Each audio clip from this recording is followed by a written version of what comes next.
We continue our series with the checkpoint firewall, and in today we're going to have a look at the firewall control. Now, this itself can probably be a multi-part series in terms of all the different features and settings that you can configure in here. I'm going to focus on one little area, which is blocking internet traffic to a certain machine or blocking them visiting certain websites.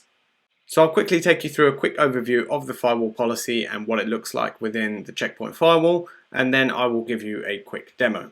So right here in front you can see the access policy is you have three options. You have strict, standard and off, and then within that you can allow traffic to the internet on all services, allow traffic between internal and trusted networks, block incoming traffics, and then there's some servers that you can add in there also as well.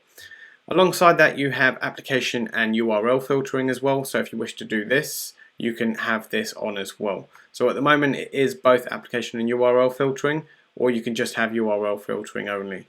In terms of all the tick boxes, we've blocked security risk categories, file sharing applications is allowed, and inappropriate content is currently allowed on this network. Within that also you have the option to limit bandwidth consumptions for applications if you wish to do so.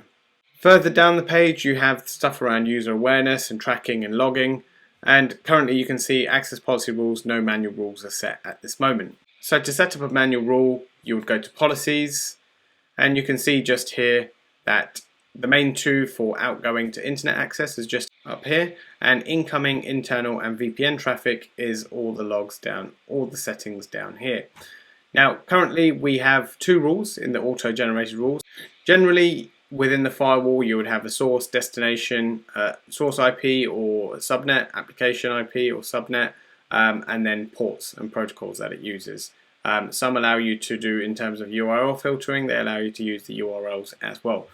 So it's really easy to set this up. So I'm going to use this machine as an example. This is probably really small on your screen, so I do apologize, but you can see the IP of this machine is 172.165.11. So let's move that out of the way. What we're going to do is go to new, and then you can from here create an outgoing rule. So it says it right here, add rule, outgoing access to the internet. And actually in simple terms what I really like about this is it tells you what it is. With what we've got set up at the moment, it's traffic from any source to the internet of any application or service is blocked and logged. Now if I was to do this, I'd block internet access across the whole entire network. But I don't want to do that, so I want to specifically do my machine itself. So 172.165.11, that's the IP address. You press enter, you can now see the source IP has now been specified here. Just looking at some of the options, you can have identified users, blocked host, infected host, DMZ networks, IP phones, LAN networks. So there's modern network objects, production subnets, pre-production subnets. So there's so much you can do on here. Going out to the internet is what we want, but you can again change the destination to wherever you want. So if you don't want your users accessing, for example, the DMZ network, you can do that as well. And then we move on to application and service. Now you can do anything you want here. I think there's so many different categories in here that I can probably scroll down, and you can create your own, create groups. The only thing I would say would be good if we could, I mean it's probably easier to create groups, but it would be good to have a list of these and have a checkbox in terms of what you want to allow. But for now, just as this test, I'm just going to choose Amazon, and I want to block that. In terms of logging, you can choose to log it or have an alert, whichever you wish to do. So if there's something a bit more security sensitive, you can have that alert you straight away as well. So I'm going to go ahead and click apply. A couple of things just before I do, sorry.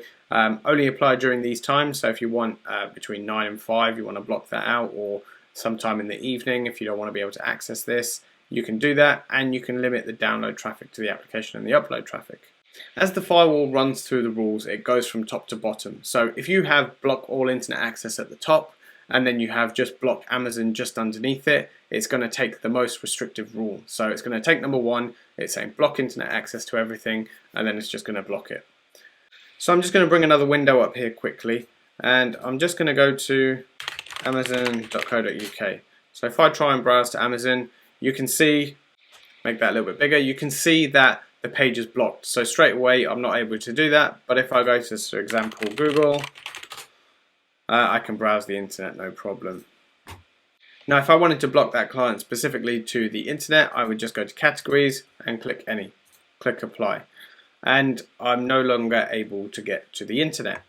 And I'm just going to show you that by going ahead and pinging Google's DNS. And you can see I can no longer have access to the internet. But that being said, you can see the little firewall in the background is connected to the internet. So just like that, one click of a button and everything is blocked. Just to quickly show you in the logs on the backhand side, you can see all the traffic that's been dropped. So for all the internet that you've been trying to go to, and it's showing you what rule it's been dropped on. So for example, if you have hundreds and hundreds of rules, if you're ever troubleshooting and you're trying to figure out why it can't get down to this rule, have a look at this and it will tell you what rule it's being dropped out on, which is really useful and helpful. So this is a really quick video on how to do this. I do have some more of these kind of videos coming in the future, but if there is something specific you want to see, let me know down in the description below. I hope you found this video useful. This is Inside Wire, and I'll see you in the next one.